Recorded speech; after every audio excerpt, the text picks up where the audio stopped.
Thank you all for being here with us this evening. I'm delighted to introduce our facilitator for this session, Introduction to Greenhouses, Benefits of Greenhouses and Types of Structures, Mr. McLevin Mackey Tross. He's a biomedical engineer by training, but also a dedicated farmer, entrepreneur, and community leader. He has worn many hats, from guiding national institutions like the Nevis Electricity Company and um, Helen's Daughters. He's part of our beloved um, advisory team and just a family. Um, and he's worked with the FAO on climate smart agriculture projects, which truly stands out um, as one of his passions, um, which sustainable farming, sharing knowledge that empowers others. And he brings a wealth of experience across several disciplines. So we're in for an insightful and practical session. So please join me in giving a warm welcome to Mr. Mackey Tross. So welcome. Thank you. Thank you very much. Good evening, all. I see we've got quite a bit of ladies with us tonight. And just so that I'm aware who the audience is just St. Kitts Nevis or from the 4 territories? From the 3 territories. So From the we three? have St. Okay. Lucia. Oh, well, I guess you counted four as in St. Kitts and Nevis. Right. Okay, well, yes. So from the 4 territories. Okay. Okay. um, Beautiful. well, I guess if we counting it that way, it will end up being more than four because we have St. Vincent and the Grenadines. And the So we Grenadines. can Okay. yes. Sounds good. Sounds good. So we The all here. last, yeah, the last count I saw was 100 and let me go back. We Was at 140 142. now. Okay, 142. Oh, okay, we back at 142. So I guess whoever fell off jumped back Uh-huh. on. 145. That's good. So let me try and share my screen. That's not what I wanted. Yeah, here we are. So good night again, ladies, and thank you for taking the time out of your busy schedule. I know some of you are mothers and some of you are executives from different backgrounds. So for tonight, we are one family.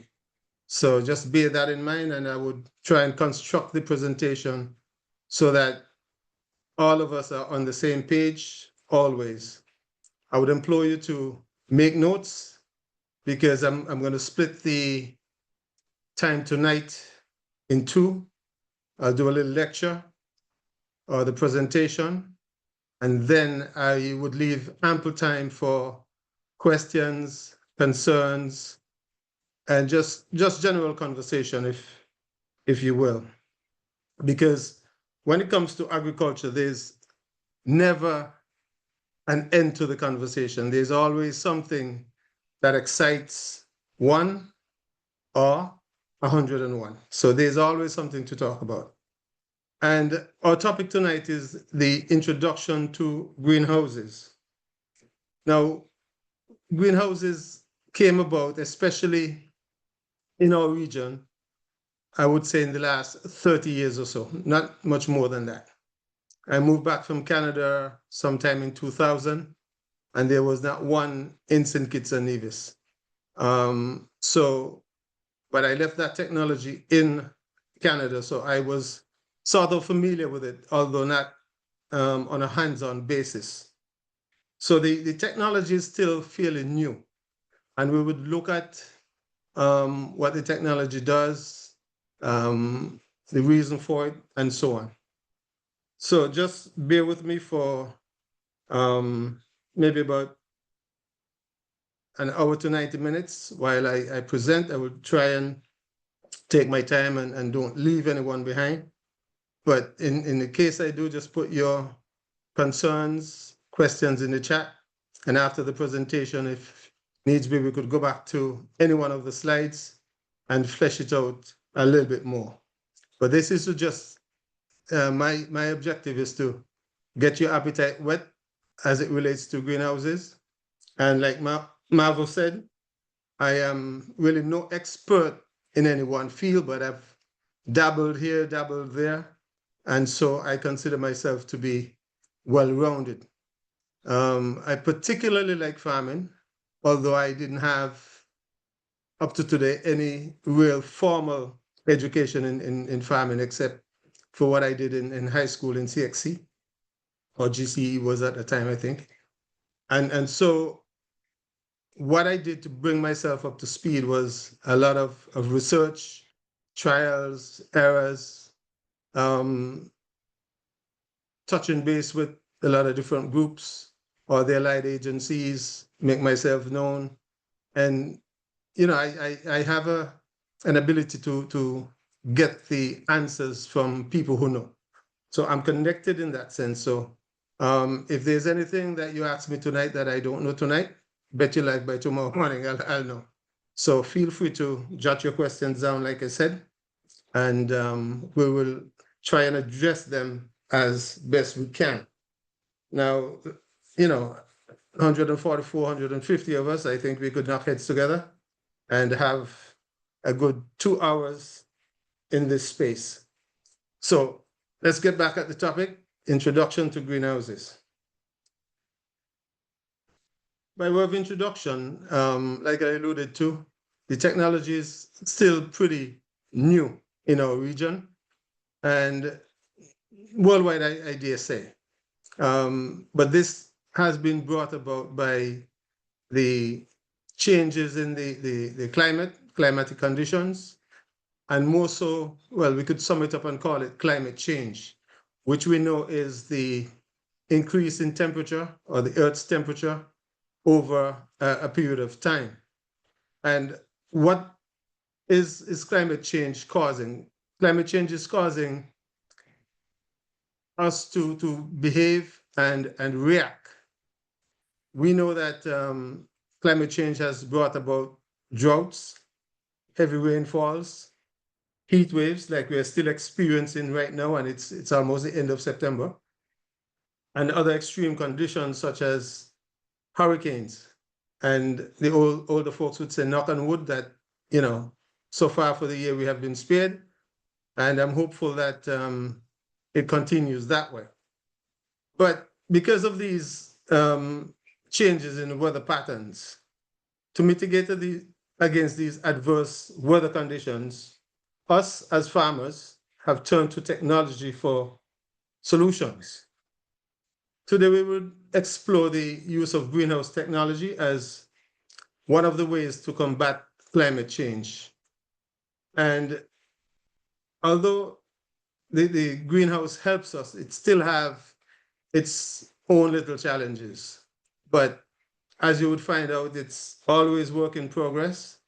And thank God for technology and information. We know we could tap into different sources, different areas to see what they're doing, see if it works in our environment, and move along accordingly. I've put what I call some objectives. So my goal and your goal should be, at the end of this webinar, we should have an idea what is meant by greenhouse. Light moment, but some people would think that it's a house that you paint green. Contrary to the White House in the US, it doesn't really work that way in farming. So we would have a better idea of what the greenhouse is, how does it work, why we use the greenhouse, essential components of the greenhouse, from the fabric to the frame, the type of structures, the type of greenhouse materials, the benefits. Well, let's put it this way, the pros and cons of using the greenhouse. Say common plants, but plants that are more, should I say, user-friendly, are more profitable, let me put it that way, more profitable to be planted inside the greenhouse. And like I alluded to earlier, the pros and cons, the advantages and the disadvantages, so to speak, of the greenhouse. So the greenhouse itself. Simply put, greenhouses are buildings designed to grow plants in a controlled environment. And I would want to put that in inverted commas because the houses that we use here in the Caribbean, most of them, I dare say about 95% of them are not fully controlled houses.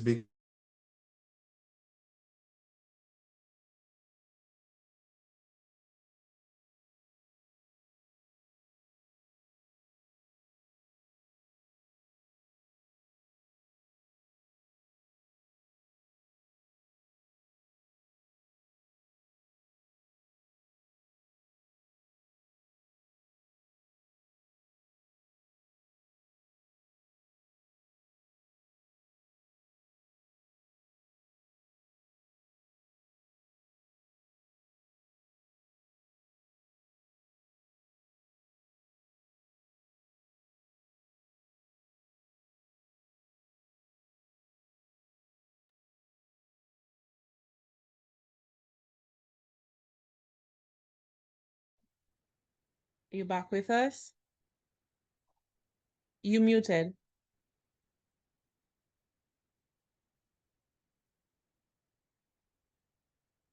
Can you hear me, Mr. Trust? Yeah, I could hear you now. How is that? Okay.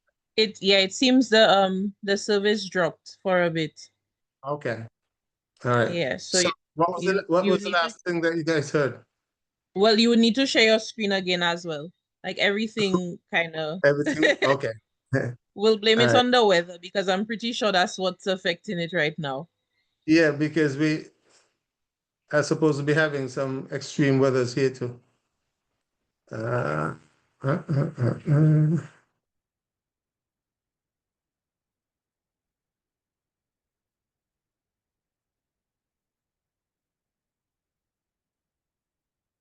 Okay. You can see my screen now? No, Hello? not yet. Not Cannot see it yet? yet. No. Oh, I think I know what happened. Let me because it would have bumped you off as a panelist as well. Oh, okay. Okay. Um, can you try it right now? See if you can.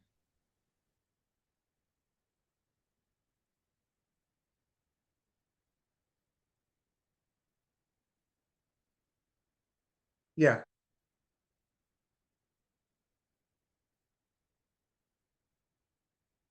You see me there, Marvel? Hello? Still cannot see your screen. Could you share it from your side? Because,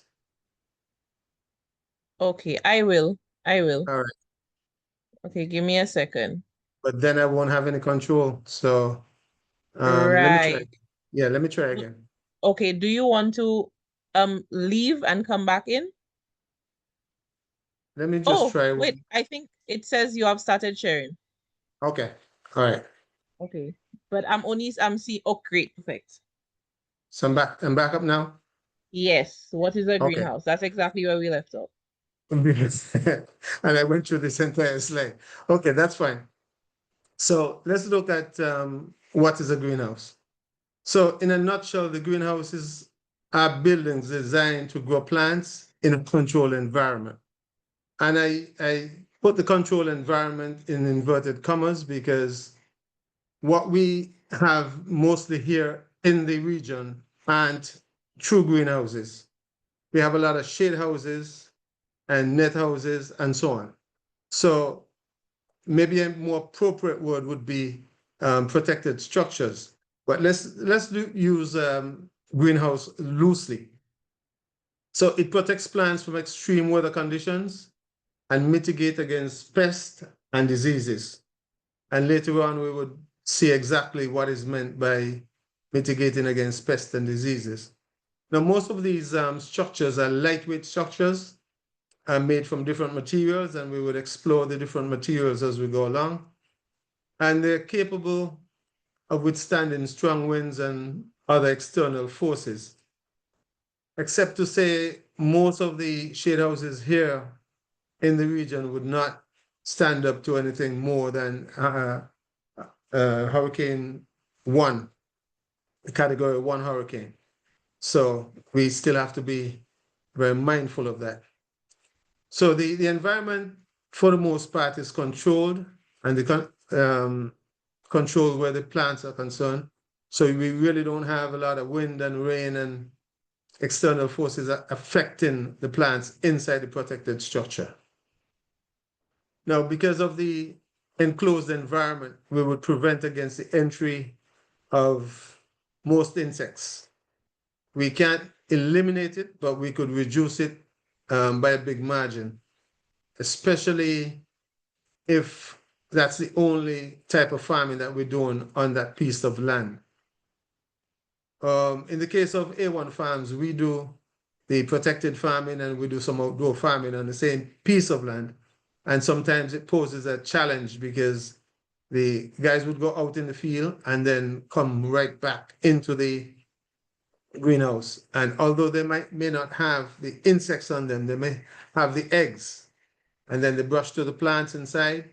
And in a couple of days, they see a worm or two and wonder what happened. But that is exactly what we're trying to prevent. So in a case like that, we will put mitigating procedures in place so that they would either change their clothes or something of that sort, or when they go in the field, they stay in the field all day, just to minimize that. Now, in terms of the sunlight is regulated, and it's important to note, and let me say here now, that in the controlled environment, because of evaporation and because the water is going directly to the root zone of the plants that are in the greenhouse, we use about 90 to 95% less water for the same amount of plants in the greenhouse as we would use in the open field. So that's a big margin there. We protect from strong winds and rains, like I alluded to. Protect the plants from too much heat caused by solar radiation. What happens is that the plastic that is used on the roof, there's a right side up. And so it's important when we install the greenhouse plastic, and that's in the next session, it's important to install the plastic the right side up so that some of the harmful rays from the sun is blocked by the properties in the covering itself. How does the greenhouse work? A greenhouse uses the greenhouse effect, and I'll show you on the other slide exactly what we're talking about, to heat the plants, or to grow the plants, sorry. The structures of the greenhouse are made of transparent or translucent netting material, sometimes plastic, sometimes glass, but for our purposes here in the region, more than 95% of the side is netting or shade cloth. In North America, where the energy is very cheap, you'll find that they've got a lot of glass houses, houses made of corrugated material, just like the galvanized or zinc that we use on the roof, but it's just transparent. That means you could see right through it and the light could pass through. Because as we know, the plants, whether in the greenhouse or in the open field, really one of the key components of growth is sunlight. So the roof of the greenhouse, we would say for our purposes here, that it's covered with plastic. As this material is transparent, solar radiation can enter. So solar radiation basically, let's put it a different way, the rays from the sun comes in, hits the ground and really kind of heats up the greenhouse. Without that solar radiation, I think everything on planet Earth would turn to ice. Therefore, it's possible to maintain favorable temperatures and moisture inside the greenhouse, resulting in better plant growth and a much better yield. Compared to outdoor farming, the same amount of plants inside the greenhouse would almost, well, not almost, more often than not, would triple the production. You would get triple more the production in the greenhouse as you would get in open field. For example, if you've got 1,000 cucumber plants outdoors, the most I've seen that we get to reap, the longest duration of reaping from those cucumber plants outdoors is like 3 weeks.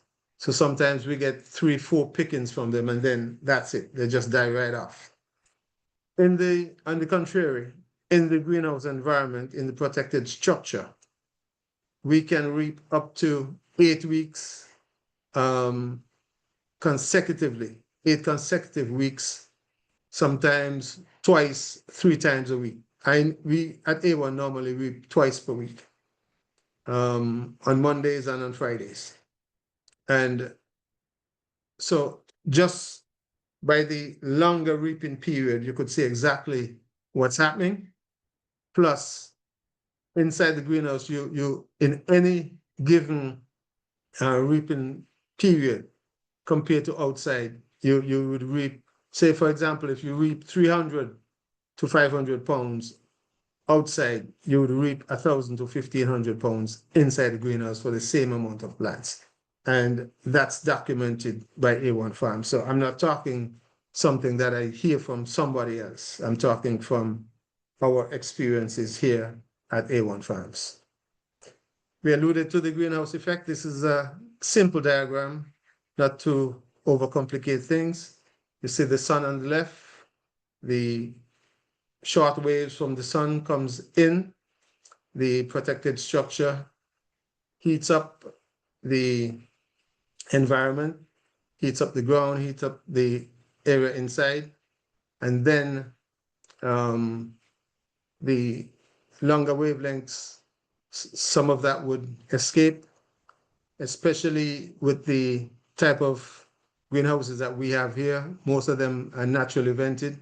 So obviously when the hot air rises, it pushes out to the side, and sometimes we've got vents to the top as well.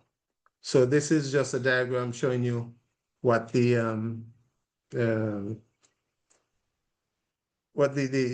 greenhouse, how the greenhouse really works in terms of its physics. Just a simplified version.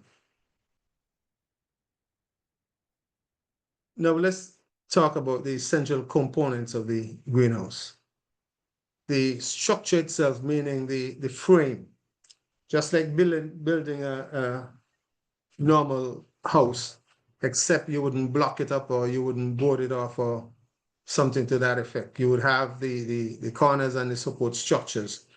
Now, the support structures or the sidewalls can be made of anything from, I would say wood, but I'd use a better word in this environment, from lumber, aluminum, steel pipes, PVC pipes, and in places where bamboo, like St. Vincent, where bamboo is prevalent, we could even use bamboo to cut costs.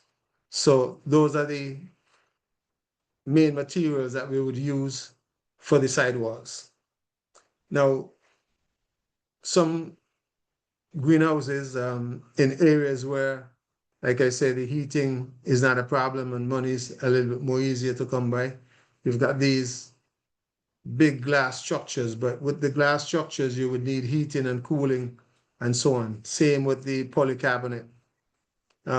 So for our purposes, we would stick to the netting or the shade cloth to the side and top, and then a little bit more sophisticated for our region, we would have some plastic on the top. Now the plastic serve a few different purposes. We could look at the plastic as a rain barrier. And when we use the plastic, we could put gutters on the side of the top of the greenhouse to collect the water. So we could harvest the rainwater. And so the plastic serves as a means of getting the water collected, and it protects the plants inside from the rainwater beating down on a crop, say like lettuce, which is very fragile. Ventilation. The protected structure must be ventilated.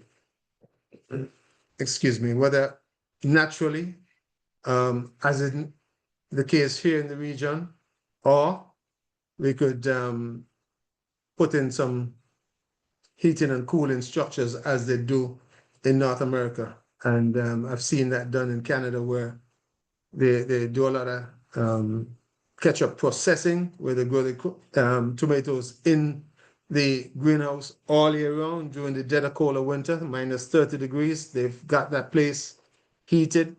And in the summer, when it gets really hot, they've got cooling systems and so on. So it's quite elaborate, quite expensive, but that's not something that we could afford in this region. So I'm just putting that out there so you know what is available. And when you hear people talk about state-of-the-art greenhouses, we could relate exactly to what they're saying. The cooling systems, yes, we just talked about that. Irrigation, very important part of the greenhouse as well. Now, most of us are familiar with drip irrigation on the outside. It is basically the same on the inside inside of the protected structure, except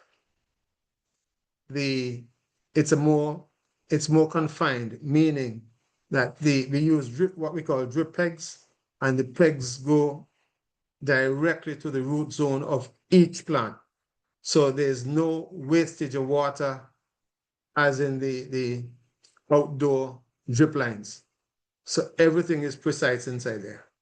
And the other thing that complements the drip irrigation inside, we've got lots of timers. And so the timers would regulate the period at which you water or you irrigate. For example, you could set your time. Most of the timers that we use at A1 Farms have 4 different cycles. So one cycle could be run at 8 o'clock. Another cycle could be run at 10 o'clock, at noon, and at 2 o'clock in the afternoon. While I'm on that, I'll say you want to not run the last cycle too late because you don't want too much moisture inside the greenhouse overnight, because that would attract fungi and stuff like that, algae and fungi. So you want it to give it some time to air out, to dry out, as it were. In terms of the hydroponics now, hydroponics is really, in the simplest terms, is growing plants without soil.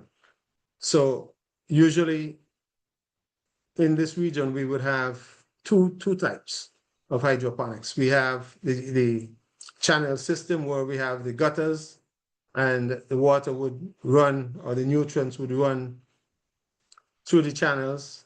The roots absorb what they want, and it's a continuous cycle. There's a deep water culture as well, where the plants are placed on a raft. There's holes in the raft, and then that is placed in a big,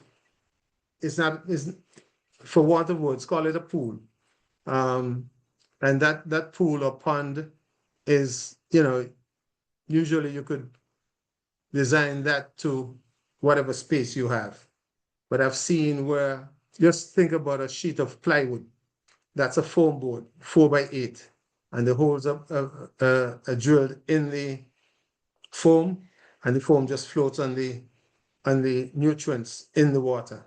And then the plants feed according to that. All right?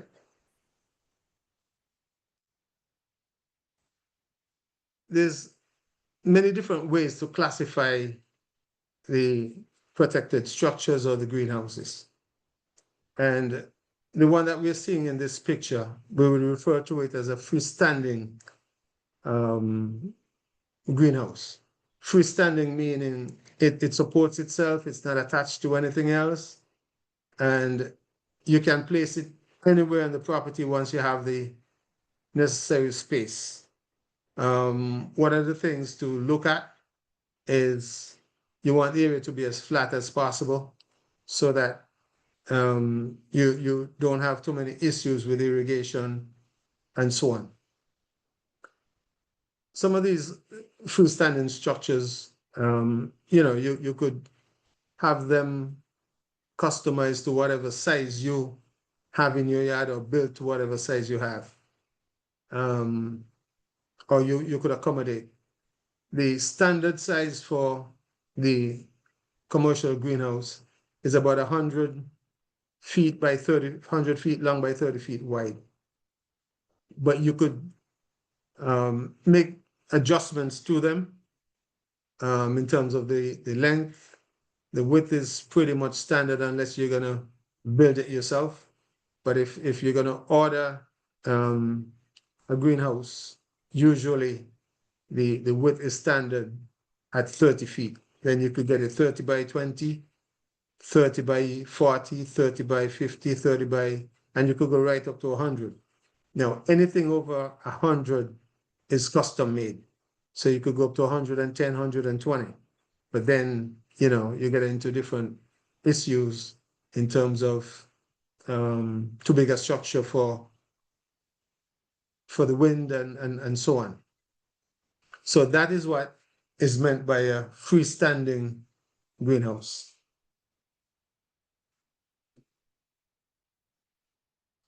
Now you could get pretty fancy and have what we call an attached greenhouse. And attached simply means you got three sides and the other side is attached to an existing building, whether it be a container, a garage, the side of the house, or anything like that. So there's different variations. One of the things that we would have to consider here, though, is the orientation. We need to place it in such a way that the existing building is not shading it too much in the afternoon or in the morning. So that is something that if you think about doing, and you could get it looking really fancy, you could take the same aesthetics as your house or your garage or a shed in the yard, but you have to be minded that you would need sunlight hitting that greenhouse or that protected structure about 8 hours a day. All right, so that is one of the main consideration when doing an attached greenhouse. But like I say, I've seen a lot of them, especially in North America, and they look very stylish. They blend right in if you do them right. And so this is something for the hobbies and somebody who have extra space and want to utilize the space and want to do some farming without going into the dirt. This is a good way to do it. This structure here, Gothic, is because of the way it's arched, and it's really not suited. Well, let me put it this way. It's suited more for colder climates and places that would get heavy snow. So what happens is that the design is such that once the snow comes down, it just slides right off. It doesn't stay on the greenhouse to put any weight on the roof because of the design of the roof. But I just put it there so that we could conceptualize what these different structures look like. Now, this is a cold frame greenhouse, and this again is for colder climates, but I could see where this could be adapted and become usable on our patios. It doesn't have to be anything very elaborate, if you're doing lettuce on a small scale, 12 by 12 should be adequate for you to stick on your patio or in your backyard if you're tight for space. And then we just use some netting and put the netting around it. You could even use some wriggle wire to secure the netting so that when you go inside, you just detach one side or one piece and you go in and look after your plants and you come back out. But to put it in context, when I started experimenting, I used, and it's still there in my backyard, a structure that was 12 by 24. And I was able to get enough lettuce from inside there to sell on a weekly basis. Because that small space, we did maybe about 120 lettuce at a time. So a lot can be done in a small area depending exactly on the crop that you're doing. And bear in mind the lettuce in the greenhouse environment, the turnaround time is pretty good. It's 42 days from seed. So if you sow the seeds today, with proper care and attention, in 42 days' time, you've got money. You've got lettuce to put on your table. You've got lettuce to give your mom, your friend, and so on. So that is something that if there's not a lot of space, a little shade house, a little protected structure in the backyard, and you make it nice. You make it blend into your property, can be very, very successful. Now, they call this one an A-frame, and you see it's made from lumber. So this can be easily constructed and utilized here. Now, one of the things that we have to realize is sometimes as a people, we have to, and the older folks would say, cut your garment according to the cloth you have. We've got, like I alluded to, some local materials like bamboo, hard redwood from the mountain, and so on. And we can utilize those and make a nice little structure and place that in our backyard somewhere. Doesn't have to have you don't have to have a lot of space, just have to have the will and the mindset and the know-how.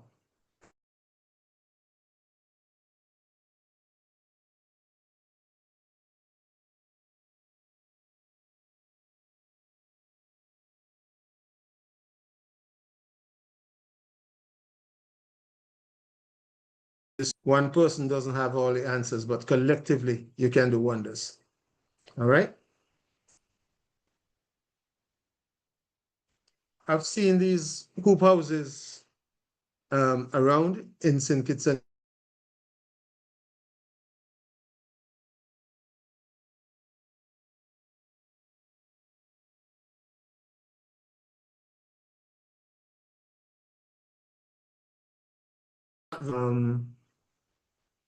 just a tropical storm. You got to be mindful because most of these are made from PVC, maybe 1-inch PVC pipes uh, glued together, and they just bend it over. Hardly any proper foundation. They're tied to stakes and so on. But they, for something quick and something that is not permanent, you can use this and get good results from it once the gods are on your side. But sorry, like I alluded to, any severe weather conditions, not even hurricanes, strong winds, we might be in trouble, especially if it's in a high wind area. If it's sheltered, yes, but the structure you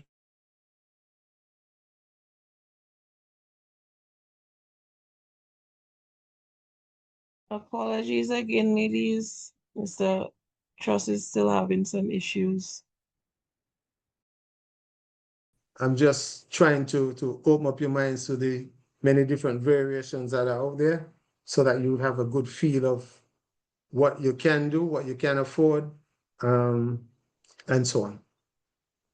Now, by material, some of the greenhouses, the structures are classified by material.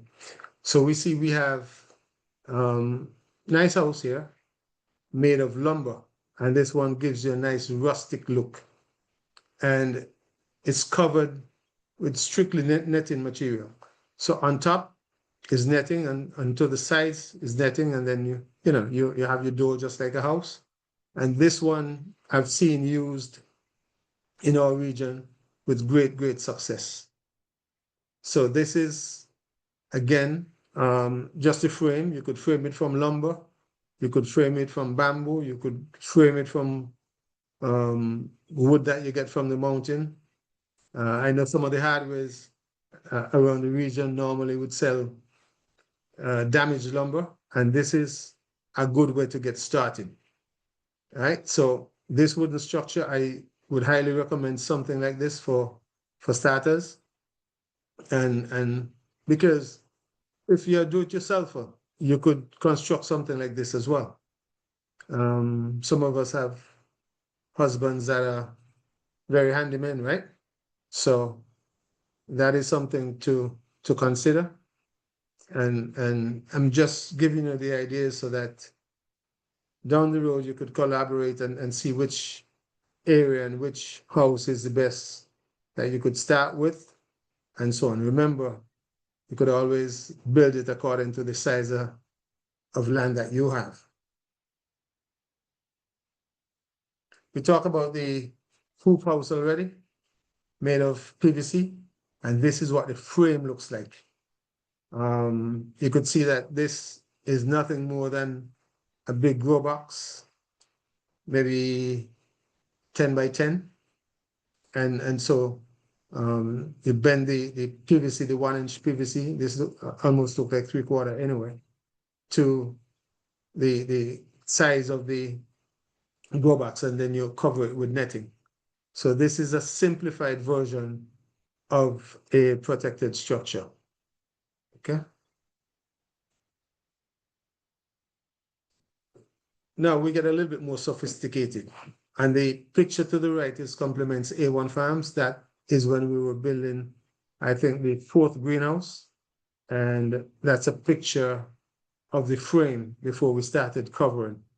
So that one is made of, unfortunately, is not aluminum, because aluminum was a little bit too expensive for our budget. So that's a steel frame. But the aluminum frame would look exactly the same. If you look at the top, you would see the guttering is already in place.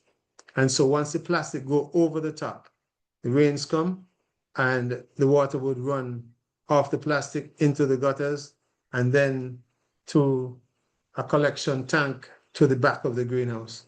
Usually the guttering is put in on a 5-degree slope, so the water runs from the front to the back. And then you just have some catchment system, whether a 1,000-gallon water tank or something that you build from concrete or blocks, and store the water for when you need it. And these ones as well, if you're going to order it, the standard size is 30 by 100, but then you could always customize it, because I've got one, the space was very limited. We only had 65 feet to play with, and we wanted to walk around it. So we built that one 30 by 55. So again, just giving you some ideas, and so to get you thinking. So these ones at A1 Farms, the roof is plastic and the sides are all netting. Now, they're different sizes, so to speak, of netting. When I say sizes, I'm talking about the holes in the netting.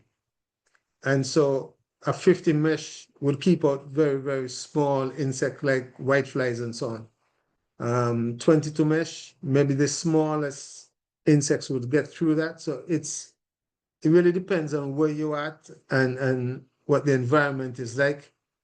But the bigger the holes, the more airflow you have, but the chances of getting small insects in is greater.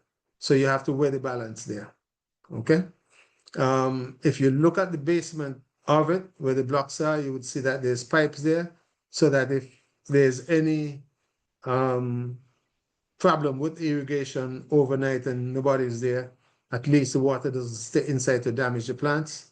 The water comes out via the pipes, and then you're able to correct it and move on in the morning.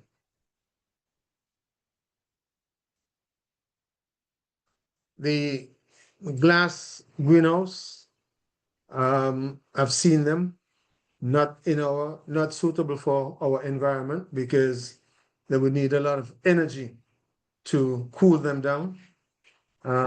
We don't have to worry about the heating because we have more than enough heating here, but it would get so hot because it's enclosed glass that we would have to have some kind of AC or cooling unit, and that would drive our cost and blow our budget. I've seen something like this or similar to this in Anguilla a few years ago at the Cruising Art Hotel. It was hotel kind of project, so you could imagine, but they had the funds for it, and it was real state of the art. They had cooling systems. They were doing reverse osmosis for the water from the sea and so on. But like I said, they had investors' money, and money was no object. It was just something for the guests to see and pick their own vegetables and fruits and so on. So yeah, when we get there, we would relish that kind of opportunity. But for the average person, this is way above our budget. The polycarbonate greenhouses, just by the material again. The problem with the polycarbonate is that over time it tarnishes and it doesn't allow as much light as is needed inside. It's durable, but it's a closed up environment as well, so you'd have to introduce some cooling.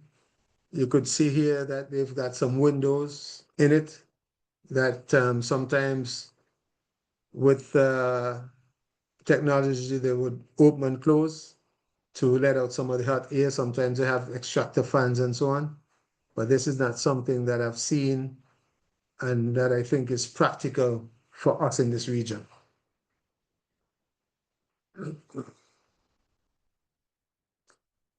Caution, this is a plastic film greenhouse. Caution, not suitable for our area and our environment. I'm saying caution again because I've seen multiple people within our space order these greenhouse kits off of Amazon, set them up, and 2 weeks after, my phone is ringing. Trust, we need your help. Everything seems to be burning up inside of the greenhouse, of course, because it's nothing but a sauna. Plastic all around, no ventilation. And so not even the shortest of plants like lettuce that is right on the ground could survive. The idea is good, but the technology is not, well, the plants are not going to survive in a plastic greenhouse in this environment. Okay, so just be guided. If you want to order anything, get some expert advice. Just don't go and spend your money like that because money's hard to come by.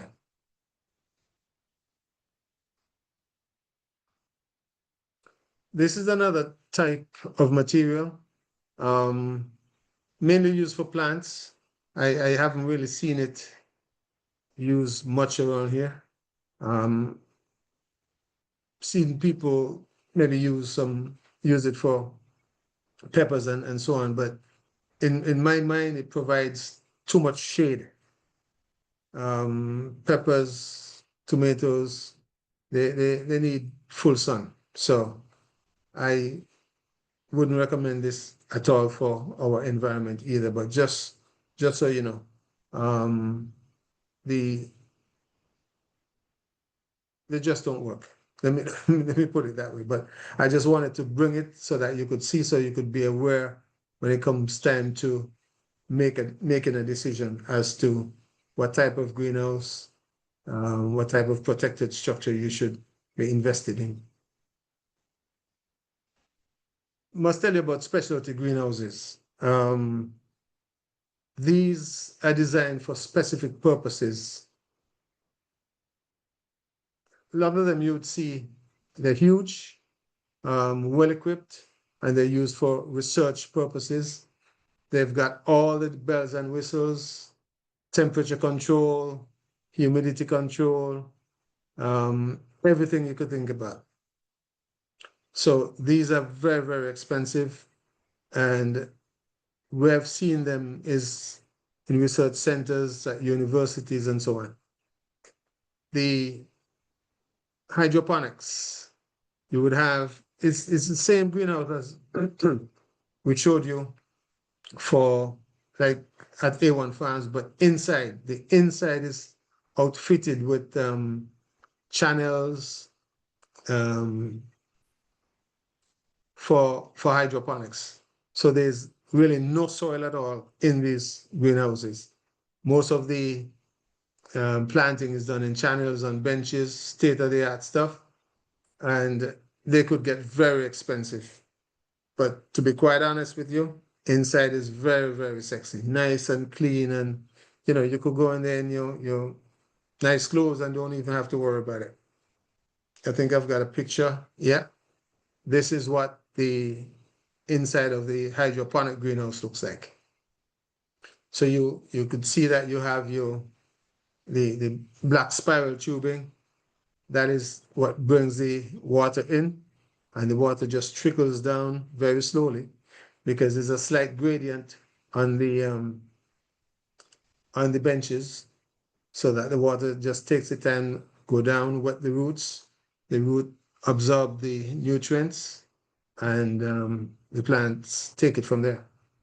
So inside there is, like I say, it's very clean, hardly any chances of insects or diseases or anything like that. But very, very expensive to set up. But once you've set it up, it's almost like automatic. And it's a real pleasure to work in. A1 Farms, we haven't reached that stage yet, but I could tell you, it's nice. The plants that you would grow in the hydroponic greenhouses, though, are sort of limited, mainly leafy greens, herbs, which include lettuce, spinach, basils, scallions, and that sort of planting, what we call even cash crop planting, really, in the channels.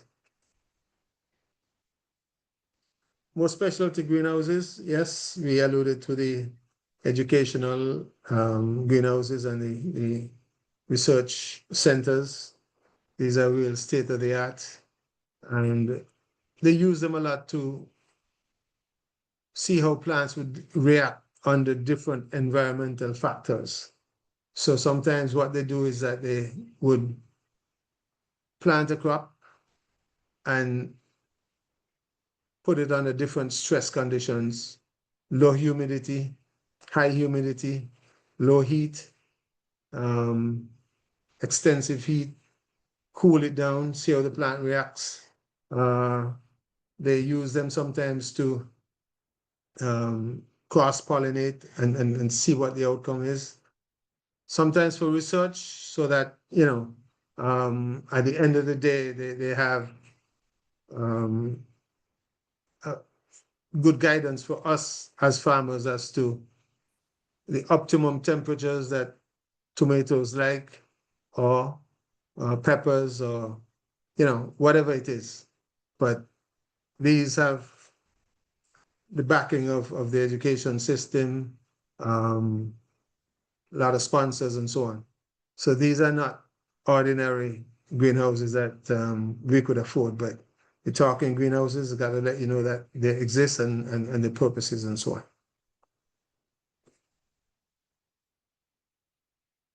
Now let's look at some of the benefits of using the greenhouse. With the greenhouse, we could have production all year round, so to speak. Case in point, we at A1 Farms, we are never out of cucumbers. We've got cucumbers on a rotation, and we could bring upwards of 600 pounds of cucumbers to the market on a weekly basis, just on a rotation. It really doesn't matter what the weather condition is outside, whether it's dry, whether it's rainy, it really doesn't matter. Because inside the protected structures, they get a certain amount of nutrients, a certain amount of water. It doesn't matter how much rainfall, it doesn't matter how much sunshine. It really doesn't matter. The only thing that affects us is the extreme weather conditions like hurricanes and stuff where nothing could happen. All right, but apart from that, we could plant and grow crops all year round. It get really, really hot, but then you put in mitigating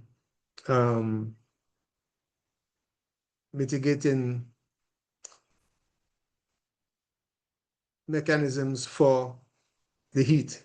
For example, in the last couple of years, we realized that the temperature in the summertime is getting really, really high.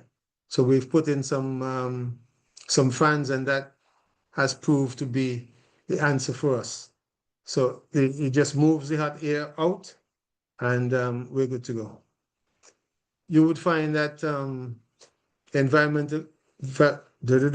environmental control, you're able to regulate the temperature and the humidity and light if you have a deep pocket. So you could keep it constant, and the plants would love you for that. They would just react in a positive way. Pest protection, because of the enclosed environment, plastic on the top, the netting around, there's hardly room for insects to get in. We've got the exceptions, like I say, when you work in the field and then go in the greenhouse in the afternoon or vice versa. We have to mitigate against going back in the greenhouse once you go in the field. So it's either you go in the greenhouse in the morning and then go in the field in the afternoon, or when you go in the field, you don't go back into the greenhouse that same day or something like that. Just to prevent you from taking the eggs. You mightn't have the worms on your clothes, but you might have the eggs. You might have seeds from callaloo attached to your clothes or something like that. Once they drop, they just germinate and go like crazy. The greenhouse, no question, in terms of production, plant for plant, produces upwards of 3 times more than you get from open field. The plants out of the greenhouse, the color is uniform, the fruit itself is nice and firm, and looks like something that comes out of a magazine, to be quite honest with you. There's chalk, it's like night and day, chalk and cheese really, between for example, cucumber. A cucumber that's grown in the greenhouse compared to one that is grown outside would sell 3 times as fast as the one outside, even though the one outside price might be considerably lower. Just the appeal and the presentation of the one that is grown inside of the greenhouse, it's snapped up 2-3 times quicker than the one that's grown outside. So the fruit is much better, firmer, and because you don't have the sun to suck the nutrients out of the fruit, you get a much heavier fruit as well. So the tomato is heavier, the pepper is heavier, the cucumber is heavier. It's a win-win situation inside there. So let's talk a little bit about the best plants to be planted inside the greenhouse. And let's look at it from an economic standpoint. Some of the structures are still expensive to construct because of the fact that in these parts we still have to import many things for the greenhouse. Sometimes a whole greenhouse we have to import because nothing really is manufactured around here. So the upfront cost is high. And so what we need to consider is the type of plants that would give us quick return and value. And so we're talking about plants that would mature in 42 days, in the case of the lettuce. Cucumbers, about 42 days. Herbs, about 42 days, 5 to 6 weeks. Basils, quick turnaround as well. And then you have crops like tomato and cucumber. Cucumber, that would come through in about 6 weeks as well. The tomato would take a little longer, maybe about 90 days, and the pepper. But usually what happens is that compared to outside, in the greenhouse, your tomato, you'll be able to reap from that one tomato plant for about 6 months consecutively with good yield. After that, it tends to start to drop off in terms of yield in our experience. The same with pepper. Contrary to outdoor tomato, you'd be lucky if you get 3 weeks of reaping from an outdoor plant. The other thing here while we're on plants is that there, in simple terms, are two different types of plants for this purpose. There's one that you plant in the greenhouse and the one that you plant in the open field. They're totally different. Not that they wouldn't work interchangeably, but what would happen in some cases is the production. Let's look at tomato, for example. A tomato plant, you've got two different species here. We're talking about an indeterminate, mean it grows and grows and grows, and a determinate that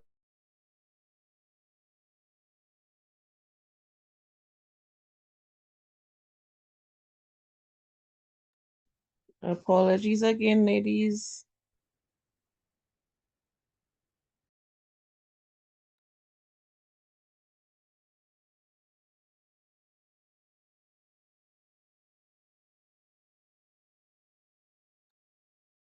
He should be back with us soon, I'm hoping.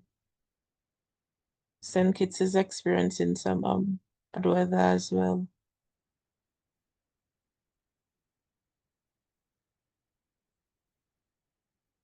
Hi, Mr. Tross. You dropped off again. And you muted. unmute. Okay. Yes. Let me. Um, You should be able to share. share. How's that? Now, like my mother would say, it's in transit. It hasn't popped up on the screen yet. No? No, not yet. Okay, let's try and share again then. Yes, Share. please. Okay. It's coming on. Okay.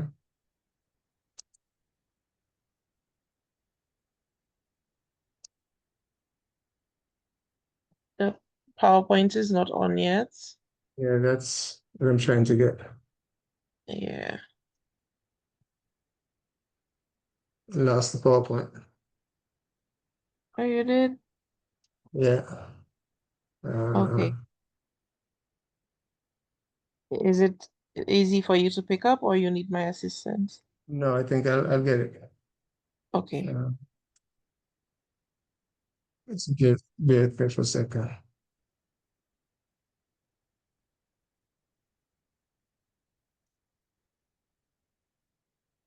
But we can still see. Okay, well that's a good say. Yes. Mhm.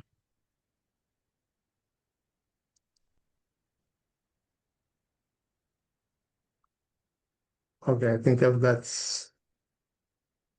it back. I mean, Yes. Yes.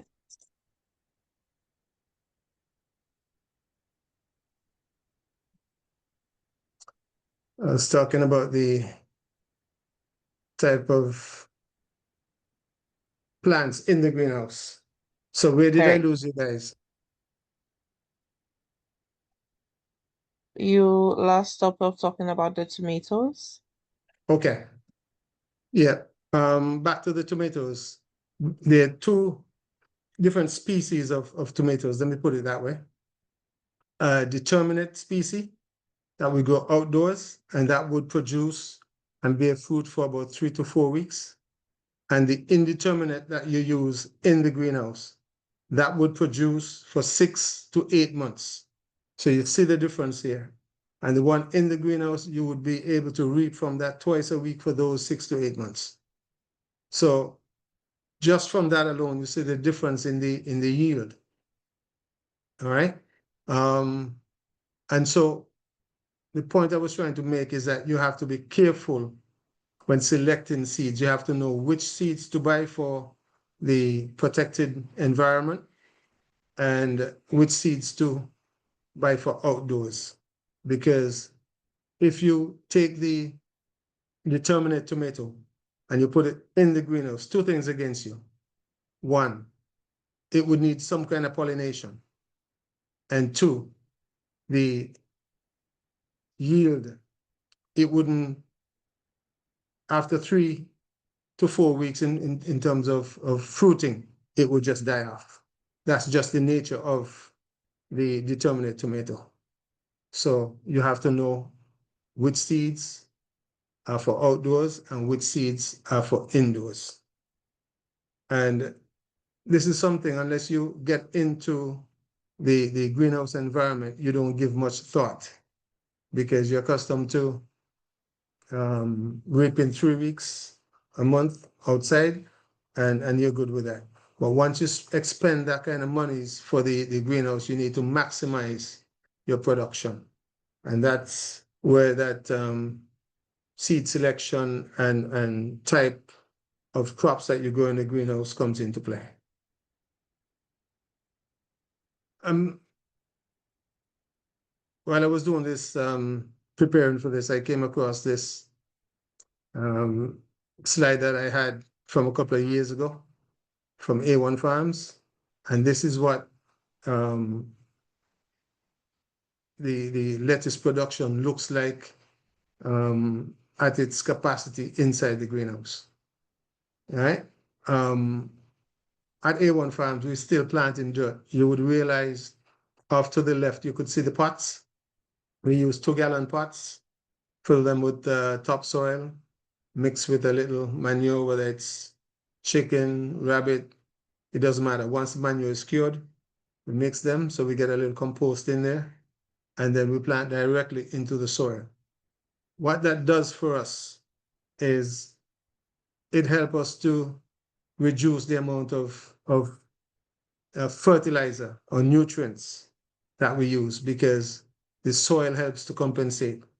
And so we're not too concerned about the nutrients that we feed the plants.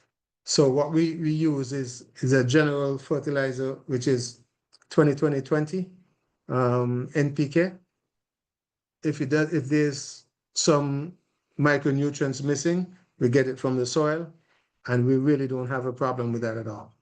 So that is the advantage of planting in soil. It's a lot more, well, it's less expensive than hydroponics. We started hydroponics and then we realized, hey, the upkeep is really, really a little bit too much for us. And so we went back to the traditional way of planting. So each pot would have its own drip peg in it. And so you realize that there's hardly any wet spots anywhere because there's no excess nutrients or excess watering or anything like that. Everything is done to precision. All right. The other thing is there's a ground cover down, so you hardly get any weeds, and so on. So thought that this would be a useful slide for you to look at, so you could appreciate until we do the field trip what inside the greenhouse look like. I think there's one or two more slides like that as well. Yeah, this is another shot here where we have tomatoes to the back, then some kale, and lettuce. And so this was like a side view. So it's, you could see the rows, but you had to see the pots and so on. So this is what the greenhouse environment looks like. Nice and green and lush and so on. And yeah, this is another shot where we have tomatoes and cucumbers. I think when I took this one, we had just reaped the cucumbers, so there's hardly any fruits in your face on that one. But that is what the inside of the greenhouse looks like. Let's talk a little bit about the advantages of the greenhouse, although I alluded to some of it already. In point form, I wanted us to realize that it provides appropriate climatic conditions for plant growth. The idea is to get the optimal condition for the plant. But because of financial constraints, a lot of time we're not able to do that because we're not able to regulate 100% the temperature or the humidity or that kind of thing. But we get a lot closer than outdoor farming, open field farming.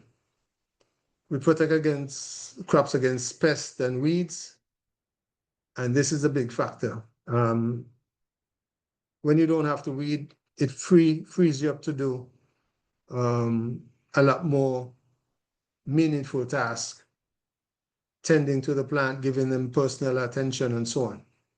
And so your human resources is optimized.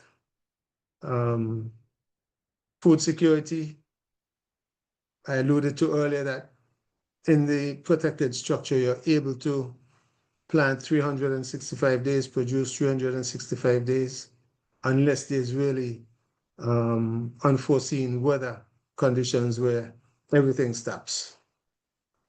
In terms of the nutrients, use a lot less water and therefore use a lot less nutrients, and your losses are less due to the evaporation factor. There's hardly any evaporation inside the greenhouse. So the water efficiency is maximized. The literature would tell you that compared to outdoors, you would use about 90 to 95% less water in the greenhouse environment. If we're in an area where we can utilize bamboo and wood from the lumber from the mountains, we can really reduce the cost of constructing the greenhouse. I've seen in Guyana where where lumber is plentiful, they've used the green hardwood, and some of those structures look like they've been just built yesterday, and they're over 12, 15 years old. So unfortunately, most of our materials are still imported. So, wherever you could cut costs, you do. Better quality of light is received because what happens is that the plastic on the roof have some properties to block out the harmful UV rays that comes from the sun. And it has dispersing properties as well. So the light is spread out. So you hardly find any plants inside the greenhouse burning from the sun, as do often happen in open field. So we could maintain a steady crop production cycle because we can plant all year round. And we really don't have to rely on the rainfall to plant. Once we've got water, we're good to go. And remember, just said we use a lot less water, so that helps. And we can harvest the water from the roof of the greenhouse once rain falls and store the water, so that really helps as well. Once we've set up the greenhouse, that's setting up construction, that's where the majority of the labor cost is. Once we've done that, then maintaining the greenhouse is a lot less labor intensive because we plant short crops and the yield is so much, we get increased profits. We spoke about the water conservation. We got greater control of pests and diseases because we are in an enclosed environment. Then we could boost consumer confidence. I could remember when we were planting outdoors, we had a hard time with the supermarkets. Once we started planting in the greenhouse and they saw the quality and the consistency of the production, we had no problems at all delivering produce to them on a weekly basis. At least I could say now that we deliver to the major supermarkets, most of them, 2 and 3 times per week, because they have that sense now that, yeah, they could bring produce here every week, twice per week, whenever I call them. Some of the disadvantages, we want to say that despite all the gains in protected agriculture, greenhouses, many growers are still unable to sustain or optimize crop yields. And to me, this is linked to, in part, to a few issues. Inappropriate design of protected structures. Remember, I said earlier, some people just go on the internet and order a greenhouse without conceptualizing whether or not it would work in this environment or not. The cost of greenhouse structures, some of them are still too high. 20 by 30, if you're gonna do it right with the proper irrigation and so on, can still run you, not 20 by 30, 20 by 100, can still run you over $150,000, which is a lot of money. But the truth be told, if you do it right and you have the proper support systems in place, then you can recoup that monies in a couple of years' time. One of the big drawbacks that I still see in the region is the technical support needed to adequately manage these protected structures. Some of us rely heavily on the Agriculture Department and Extension Division services. And I am yet to come across in St. Kitts and Nevis anyone who's proficient in the extension service on greenhouse technology. So one of the things that we have to do is do a lot of research on our own. And like I say, form support groups so that you could throw out things out there and somebody will respond. For example, I'm part of a Caribbean farmers chat, and there's no question that goes unanswered in that chat. Sometimes the guys from Caribbean Chemical, other farmers, somebody will come and give ideas and give suggestions or help you do the research. So yes, it's very, very important, and I said that at the top, to stay together, join some farmers group, some farmers chat, and do the research yourself. Because now you could stay where you are, right in your living room, right in your study, and get information that you couldn't get 10 years ago.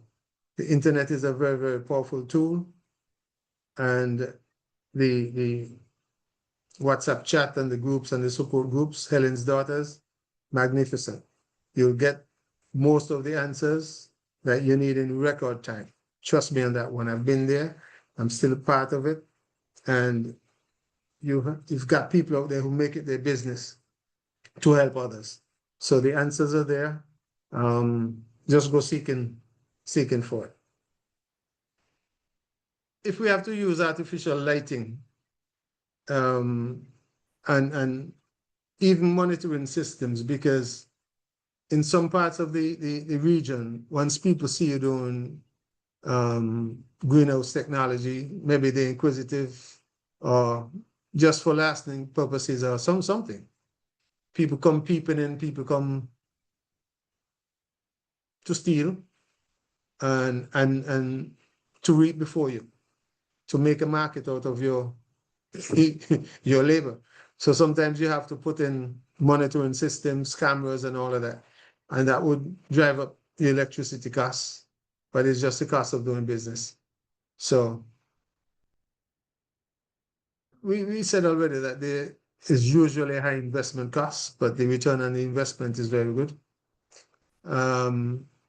Some of us don't utilize the greenhouse and optimize the use of the greenhouse properly, such that we don't plant the right crops. The seeds might be a little bit more expensive, so we think we could get away with using cheaper seeds, but the returns is not there. So cut no corners at all. That would be my admonition. The greenhouses separate the plants from the surrounding atmosphere, therefore the pollination, yes. Be careful not to use plants inside the greenhouse that need pollinating. You have to select the varieties properly. Tomatoes, yes, you're gonna need to pollinate them, but if you choose the right variety, then the pollens, the pollination is made a lot easier, because they're bred for that environment. And you could do hand pollinating when it comes to, or manual pollinating when it comes to tomatoes. All right, so the selection of seeds and the species and the varieties, very, very important. I know I've said a mouthful, so I'll keep the conclusion a little bit short. Before constructing, when thinking about the greenhouse, there's a lot of planning that you have to put into place. You got to select the right place, select the right greenhouse for the plants that you're planting, the climatic conditions that you're in. And it's very, very critical that the needs of the plants and the needs of the user is met. Training, you must, and I can't stress this anymore, but I'll try to. You must seek to get as much information on the protected structure as you can. Form the support groups, like I said, because no one person would have all the answers, but collectively, everybody could move forward. And feel free to do the research, ask questions, visit other farmers, talk to people who are doing greenhouse production, because there's no reason for you to be making the same mistakes that I already made 13 years ago. None at all. So, and most of the farmers that I know are people who are willing to share their experiences and see the farming community move from strength to strength. I would leave it there, and I would say thank you very much for your attention for the past hour and a half. You've been a good audience. And so it's time for maybe a 2 minute. You get up, stretch your legs, get some water. I've got mine here with me. And come back. And I know you've had some questions, suggestions, comments. I'll stay here so we could start that, Marvel, anytime. Thank you.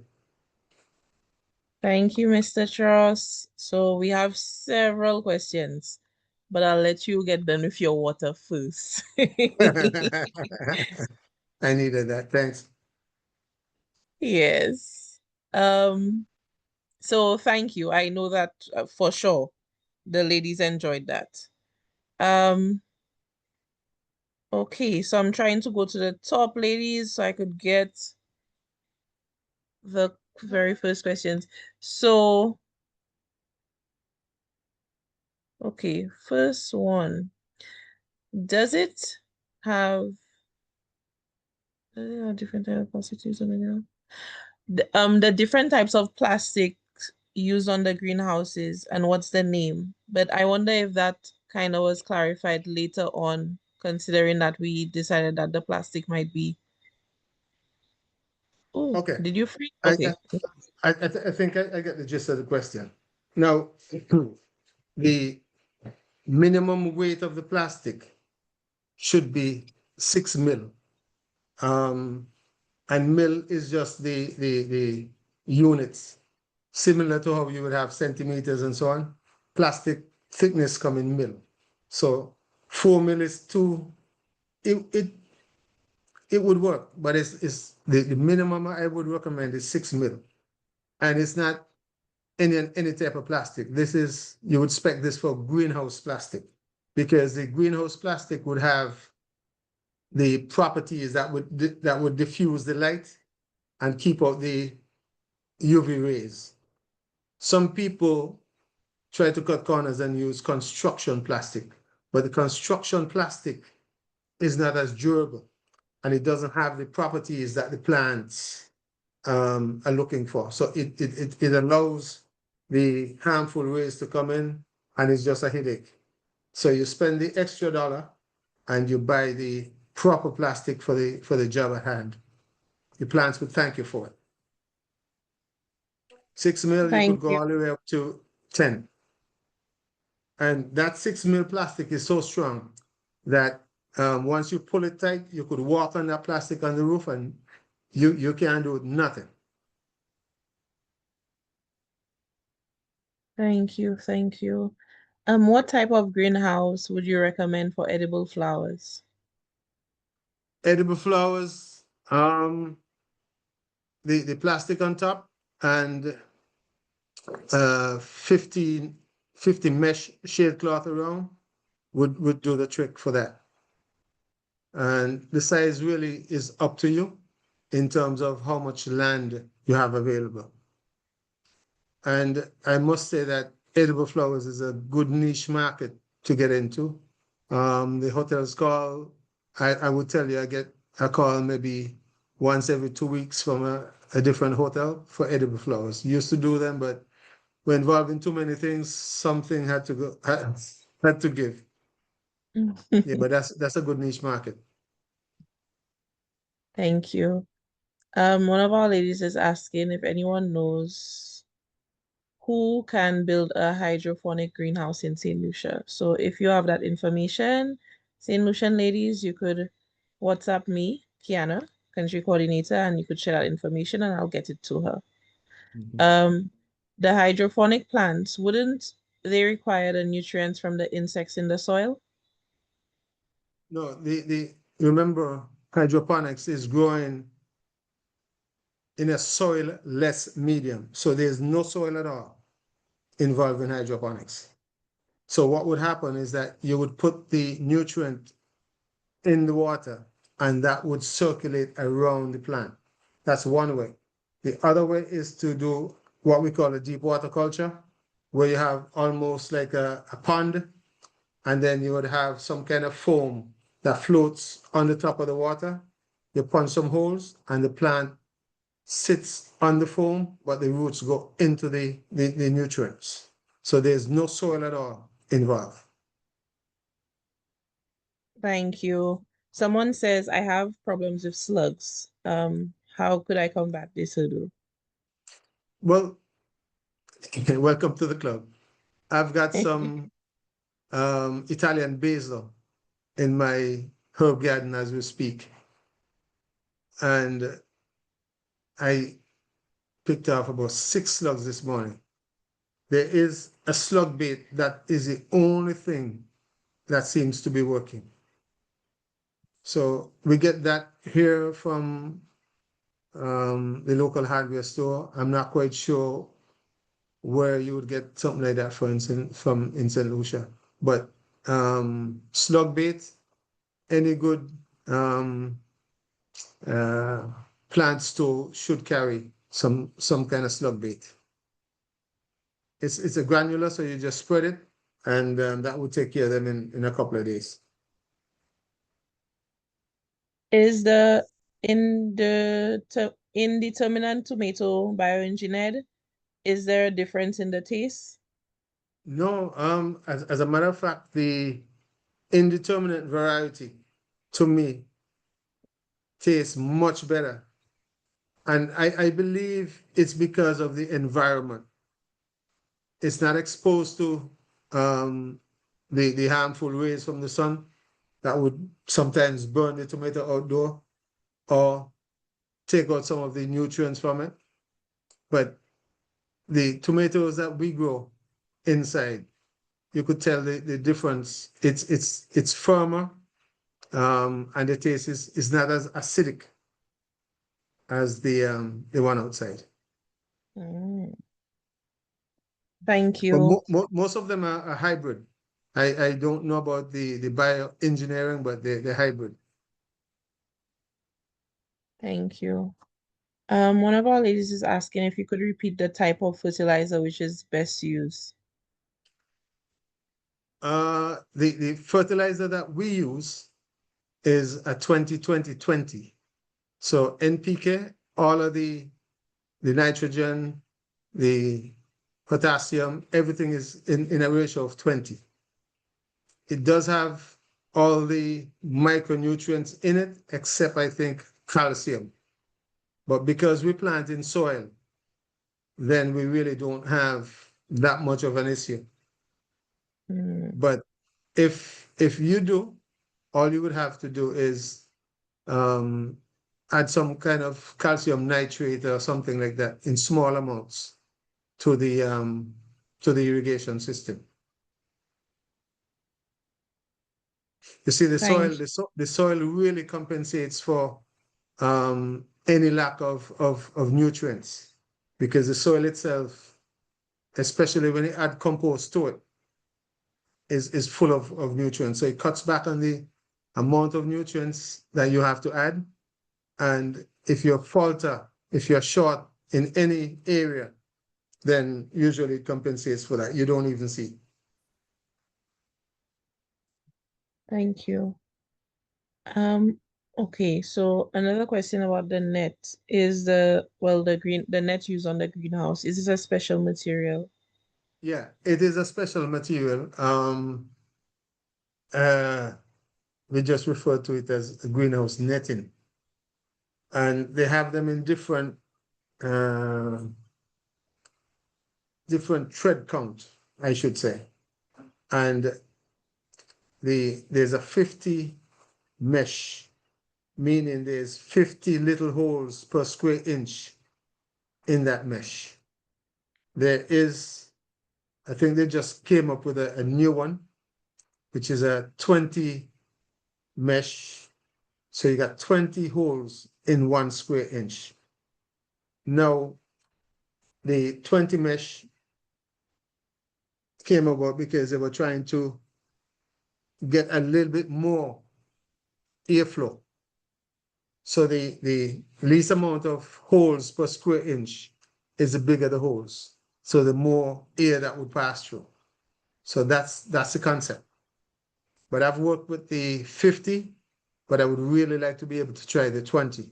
But I haven't been able to get my hands on it yet, as it's still pretty new. And the suppliers that I deal with in the US haven't been able to stock it in any serious quantities yet. I think they're still trying to feel out the market before they go full Mm, steam ahead. thank you, thank you. I'm not sure which island this one of our ladies is from, but she asked, is there someone who can come to check the quality of the soil if possible at one's living space? Usually the agriculture department is your first stop. I know in St. Kitts Nevis they have a lab in St. Kitts that sometimes you take a soil sample and send via the agriculture department to the lab, and then they'll do the testing.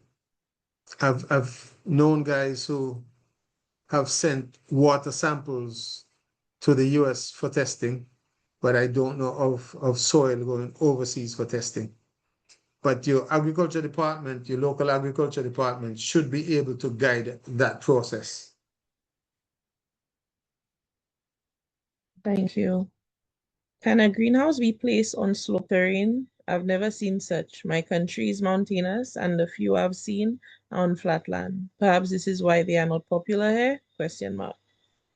Yeah, the ideal situation is on flatland because it helps a lot with the irrigation. You got lot less stress on the pumps and so on.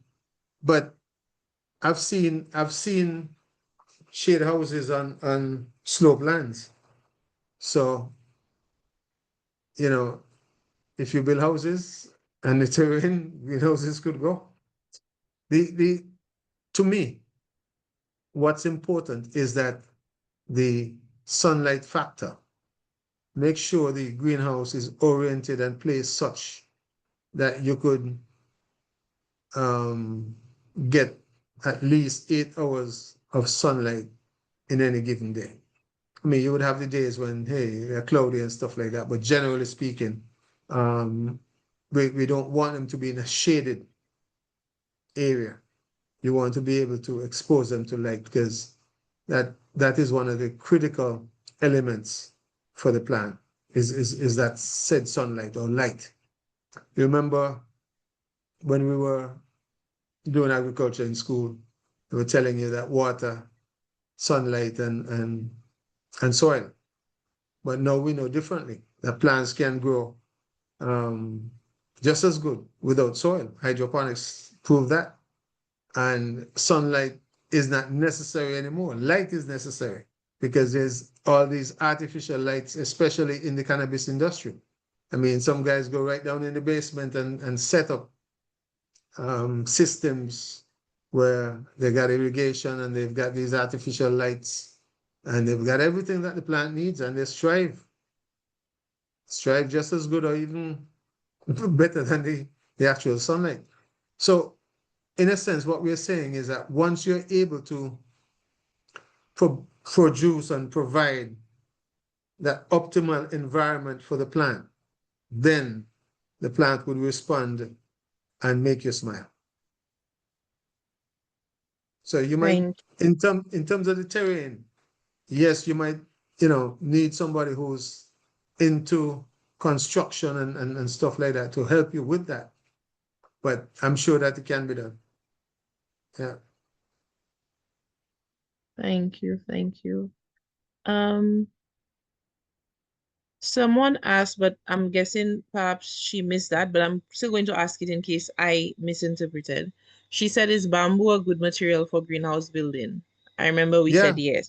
Yeah. Bamboo is good.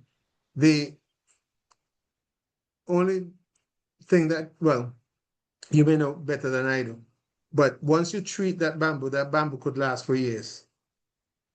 Yeah. Mm-hmm.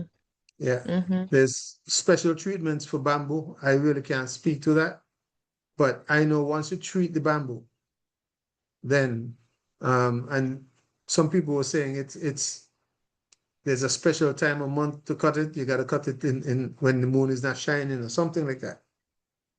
Maybe similar to sugarcane, because I know from my small days, if you cut sugarcane in a full moon, then in 2, 3 days' time, it starts to go bad, you know? So maybe somebody could speak to that, but I'm really not an expert on bamboo. But I know once you treat the bamboo, just like how you use the bamboo for jacks and stuff to keep up the roof, and you use them over and over and over again. Once you treat the bamboo dried properly, that bamboo could last for years. The bamboo and the green hardwood, sure. In my journey, I see people use whatever they have and make it work. I was amazed when I went to Mexico. They go to the mountains and they cut the trees from the mountains and they use them. And some of them use they look for the ones that has the V so that they could run the one on top straight to the V. And it was amazing. They use whatever they have and make it work. Yeah. So Thank you. just yeah. One of our ladies is asking, what is the best type of greenhouse to begin commercial production? Well, I would really like to flesh that out, but it really depends on the type of crop that you will be doing. For example, if you're doing lettuce, you may want to cover the top if you're in a heavy rain environment. If not, you could when I say cover the top from the rain. So use plastic on the top. But if the rains in your area doesn't come as hard and as frequent, then you could get away with using netting all around. Case in point, the Helen's Daughters donated a 20 by 30 shade house to Elizabeth Pemberton Primary School here in Nevis. I went and erected that. And we used netting to the sides, netting to the top. We just gave the top maybe about a 15-degree slope. And most of the water just run right off. And we grow lettuce in that thing there. Well, not we, they grow lettuce in that thing there all the time without a hitch. Yeah, so it really depends on what you're growing. If you're growing cucumbers and tomatoes, you really want to cover the top to minimize the water coming into the greenhouse or the rainfall from coming into the greenhouse, because the excess water, especially overnight, would then lend itself to a good environment for fungus. And that you don't want, especially with the cucumber. They like to form on the cucumber leaves and on the tomato leaves. So that's why I say it really depends on what you're growing. Cucumbers, tomatoes, and bell peppers, I would say put plastic on the roof. You could get away with the netting on the outside. Um, Lettuce and other leafy greens like kale, it really doesn't matter. You could wet them down morning, noon, and night. They, they're good to go. They're good to go. Kale is one of the more, once your market takes a liking to kale. Kale is a crop that you could make a mint from, because unlike the lettuce, where most times when we harvest the lettuce, we take the whole lettuce out of the ground. The kale, you reap the leaves to the bottom and she just keep producing. And that kale tree would produce for maybe 2 to 3 months with proper care. And you should be able to pick from it every second week.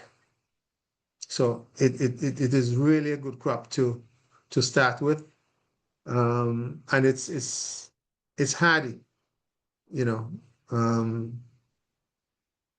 really stands up to white flies. It stands up to a lot of insects and stuff like that. It's not delicate like the lettuce and so on. It's a much hardier crop. So that's another niche if your and if your space is taking a liking to it. Because I know some people, even here in Nevis, some of the supermarkets, kale hardly move. And another set, it really depends on the clientele. Kale moves like crazy. So, but having said that, people are making a lot of local drinks, and the kale drink is one of the drinks that I see that has taken off, and but everybody have a different experience in their little neck of the woods. So that's what I'm saying. Know your market, do some research in your market and see. And if it's taking kale, I'm telling you, you don't need a lot of space, because kale keeps rejuvenating. And it's a very inexpensive to buy the seeds as well.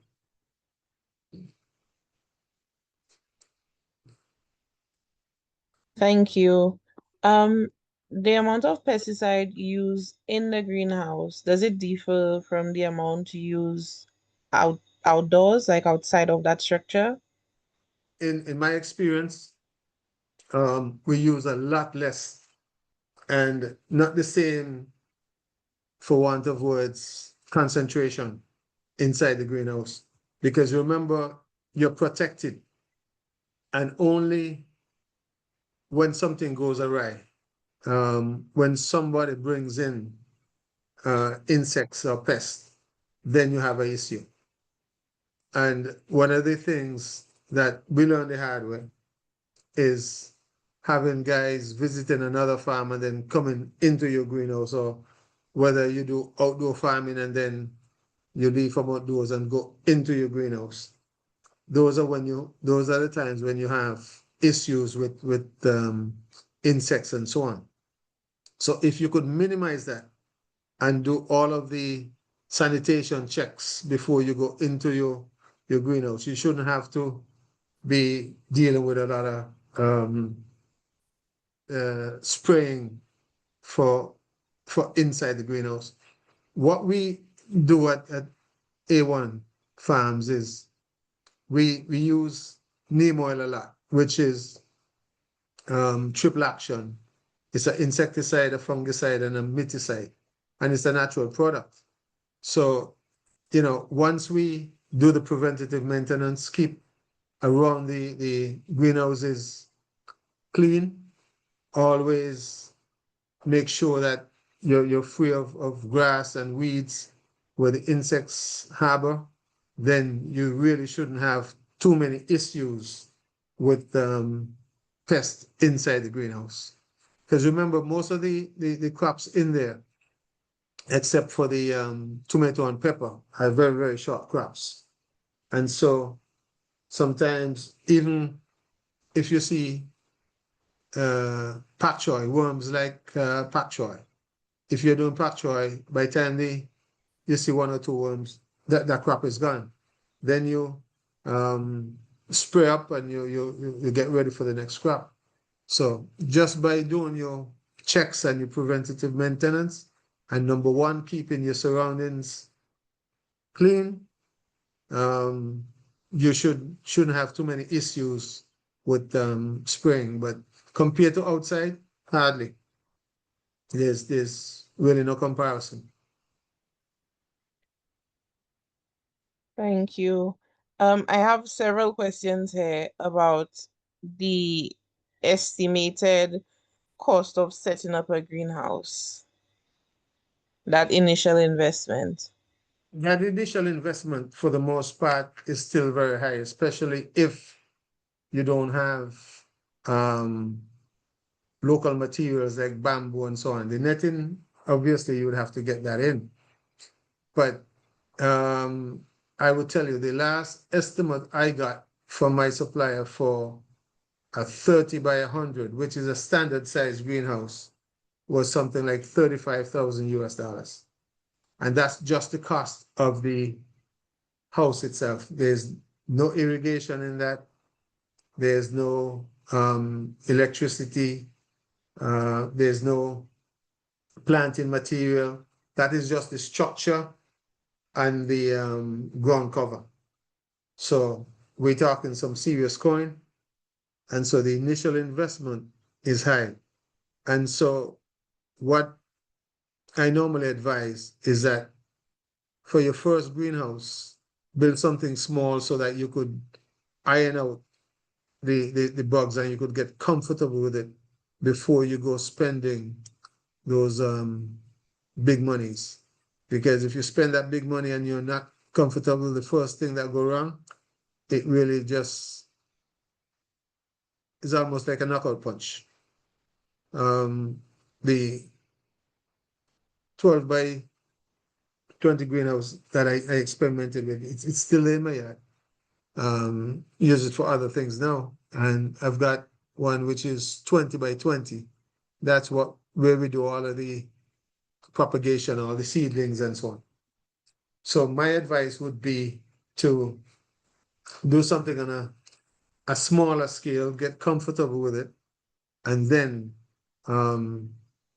you would see where the returns are, and then you'd be more comfortable making that big investment. Um, yeah. So that's the approach I took. And especially if someone is not accustomed to that environment, if you could bring in a technical person, that's fine. But if you don't have that technical expertise to start with, I would say start much smaller and work your way from there, because the initial investment is definitely a daunting one if you're going to go commercial. Thank you. A question, how do we know that we buy the correct seeds for production in a greenhouse? Is there a difference? There's a difference. You have to specify. Let me give you one of the website. There's a company called Paramount, just like the cinema, Paramount Seeds. You could go and Google Paramount Seeds. On that website, you would see seeds for greenhouse production somewhere. You always buy seeds from reputable seed companies, because some of the companies that are not reputable, some of the people that you deal with really doesn't know the difference. So you contact your local agriculture department, and they usually have a list of reputable seed companies, because for importation as well, it makes your life a lot easier. If you import seeds, say from Amazon, our local agriculture department would have a fit, because these seeds aren't tested. They're from all different types of sellers who you really don't know what you're getting. You don't know if the seeds are treated. You don't know if you don't know anything. So you have to buy your seeds from Johnny Seeds. With Johnny Seeds is another good one. Paramount Seeds. Those two comes to mind. And on their website, you would see the difference. You would see uh, greenhouse production, seeds for greenhouse production, and seeds for open field. Make sure the seeds mark a spec for greenhouse production. Now, there's speaking of seeds, let me give you a little hint here.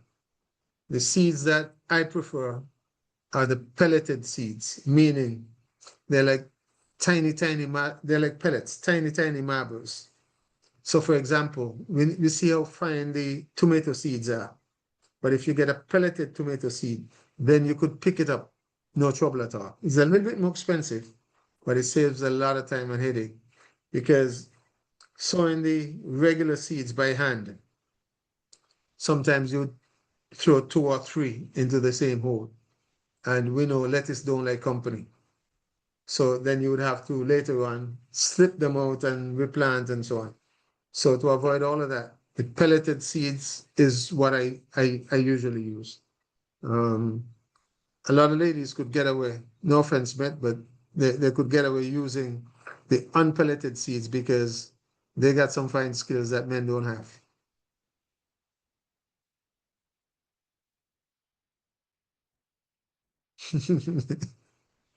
Thank you.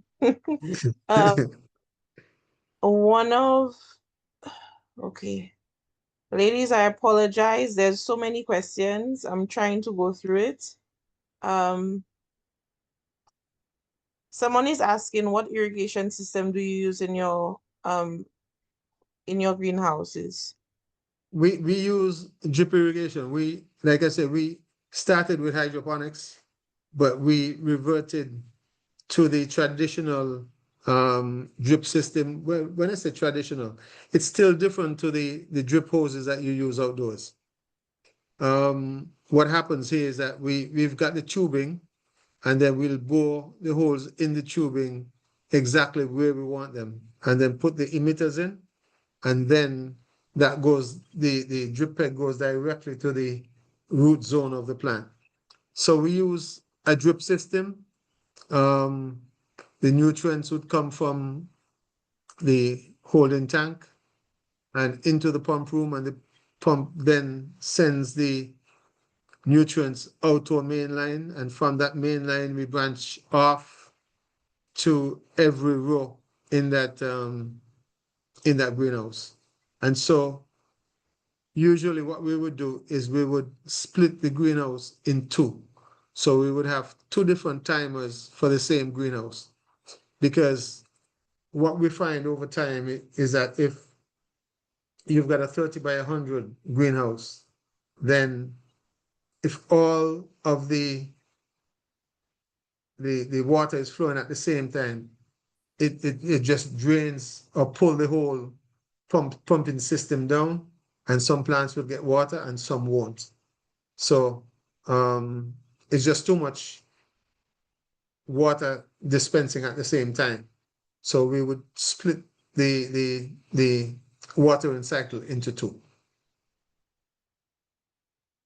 Thank you. And I think our final question, with spraying insecticides such as neem oil or alternatives, would you recommend that it be sprayed directly on the plants or just like in the vicinity of? So for lettuce, for example, somebody's asking, do we spray the lettuce directly or just around? No, you spray the lettuce directly. And I tell you one rule of thumb here is that what you have to do is look at the spray bottle or whatever the spray comes in, and it would give you um, guidance in terms of pre-harvest. So, for example, let's use lettuce and let's use neem oil. It might tell you 3 days for neem oil before you can harvest. As a rule of thumb, in the final week of the life of the lettuce in the production house, there's no spray at all that goes onto that. So usually the lettuce is 42 days. In our establishment, we have just around 21 days in the seedling environment. And just before we transplant, we would spray. And then 1 week after that, we would spray, and that's it. So leading up to harvesting, there's no spraying of the lettuce at all, at all, at all, at all. That's just us. But like I say, you could use neem oil. I think it allows you pre-harvest of 2 days or something. So 2 days before harvest, you could use neem oil because it's natural. There's no real harsh chemical in it. But as a rule of thumb, at A1 Farms, we don't spray any leafy green a week before we harvest. But we spray directly. When we spray in between, on top, around, underneath if we could. We just spray. But it's what you use, and the pre-harvest interval must be adhered to. Thank you so much for that, Mr. Tross. I'm hoping that the ladies have so many questions. This was a very, very Uh, interesting. you know, I'm going to tell you, I've done this 22, 23, 24. This is the fourth year, I think, from the inception. And Mhm. it's always the same. So I'm prepared. If you want some extra time, I'm up for it. Well, what I was thinking is, I want to prepare a form for the ladies where they could just jot down their questions. So, ladies, what I would encourage you to do is make a note of your questions so that I could send them to Mr. Tross and he could provide responses and I could share it with the group so that everybody could benefit from the answers. So, I'm hoping that myself and the team can get that done and share it into the group chat Mhm. so that you guys could, you know, ask, because I know even from last week's session, there were questions and we have not been able to get that form to them. So if you are open to that, Mr. Trust, then we'll Oh, no, definitely. no trouble at all. The only little issue I've got a board meeting in St. Kitts tomorrow. Mm-hmm. Tomorrow. So I'm not quite sure they'll get the answers before Thursday. but send me them anyway because Yes, yeah, maybe Thursday morning I could work on that. But for no sure, problem. they'll get them. Well, ladies, what I will do, please, those of you on here, you could just in the interest of time, and to expedite the process as best as possible, my number is 758-520-7700. I'm going to type it into the chat as well. And you could WhatsApp me the questions. I will put it into a document and share it with Mr. Tross, and um hopefully we could get you the answers by Thursday. But if not, it's just more questions to add to the sheet and you will get them after. Yeah, I'll try my So best to answer the question that comes to me before we start on Thursday. But just know that tomorrow is out because I have to travel to St. Kitts for yeah, board meeting, and I don't think I'll get back home until about 10 p.m. definitely understandable. But thank you Mhm. so much for your time. Thank you for your effort. Thank you for sharing your knowledge so freely, even as it pertains to how you operate in your own business. And I really enjoyed it, and I'm seeing from the reactions um I'm seeing coming through. I know that the ladies did as well. So thank you, thank you, thank you. And Not a we will problem. again on Thursday. God bless our life. Beautiful. And good night 180 times. Have a good night, guys. It was my pleasure.